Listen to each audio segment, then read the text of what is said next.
Hello, welcome back to the last lesson in Module 2, Awareness Mastery. Let's get into it. So, self is an experience. Well, what does that mean, Mike? What are you saying? I'm saying that because now we're understanding that awareness creates all experience, your self that is appearing and reappearing on that screen of awareness is actually an experience. So, again, we have a choice in what we want to say as us. This is the beauty, the majesty of the architect of consciousness.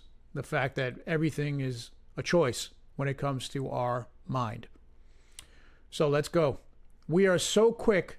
So I just sounded like the Zohan. So let's go. Anyway, we are so quick to talk about ourselves or to refer to myself, but do we really know what we're saying or pointing to when we say it? The truth is that what we're referring to as self, until made aware, is interchangeable, and it's really just where we're currently landing our attention.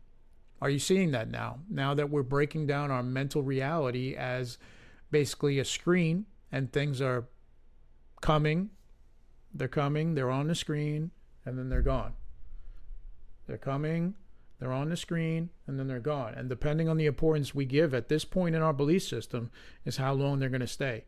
It's important to note that people's entire identities are just suppressed emotions that weren't allowed to return back to source. But I digress.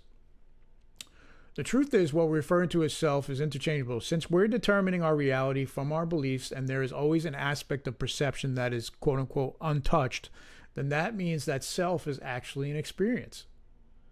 What does that mean to you?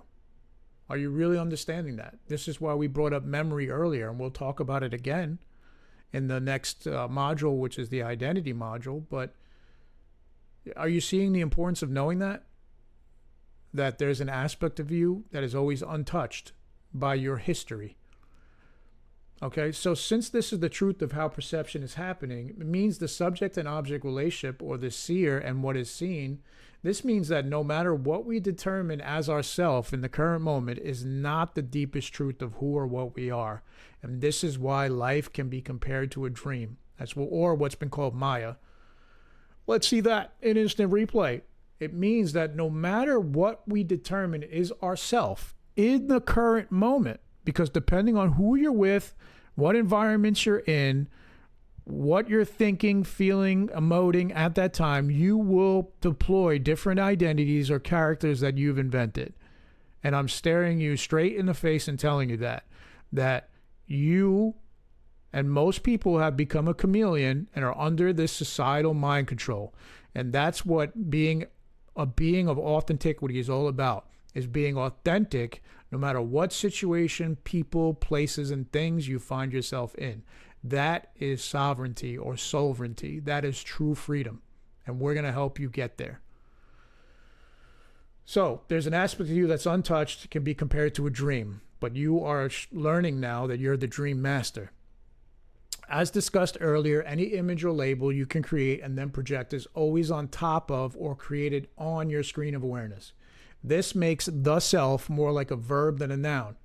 If you don't like the image or version of you currently, then just recreate the sentence structure or the image that exists in your mind's movie, because the way you formulate, and we have learned to formulate reality, is through language. I take this apart in detail in Authenticity as a whole when it comes to the language we learned, which is actually the matrix language, the language of the matrix. These words control our perception. It's very important to reprogram the emotional things that we've attached. Remember, we know the law of neutrality now. Even language is neutral before we learn and experience, and then wrongfully attach our experiences onto language. And then we use those words again in our story, and they're filled with emotion, filled with little subtle realities, which would be like, I don't know, a subtopic in a story outline. So it's very important to understand that this matrix has been stealing your awareness. Awareness is the only thing that the matrix cannot touch. As we discussed earlier, everything appears in your awareness, makes it like a verb that exists in your mind movie. We must be very clear about what ourselves is, because the potential to become anything is given in any moment. just on the other side of where you place your attention, but not only your attention, your belief. And we're going to talk about belief next. It can happen that quickly, and you're in the dream state, thinking, acting, and feeling like the dream characters.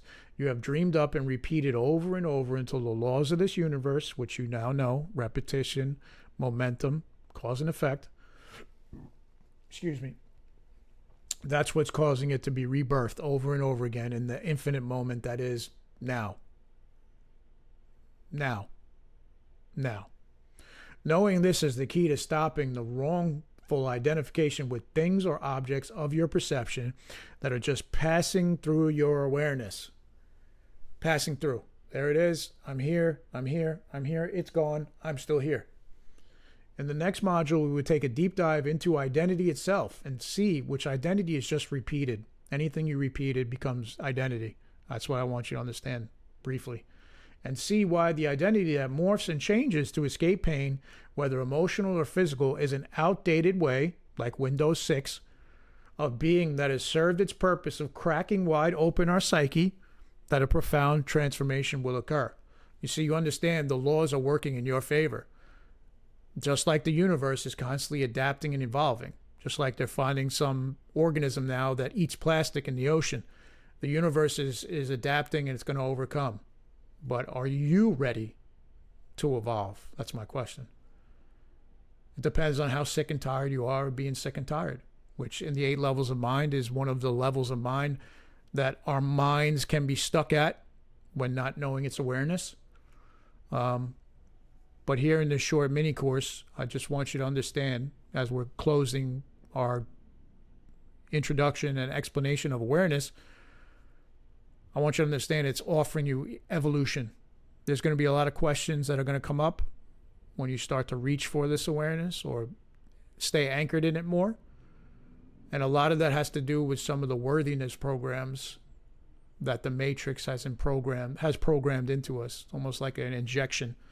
It injected that parasite into us, and that is the lower limiting ideas of self and vibrational states that keep the structure of hierarchy, meaning the class structure, the poor, middle class, rich, and so on and so on.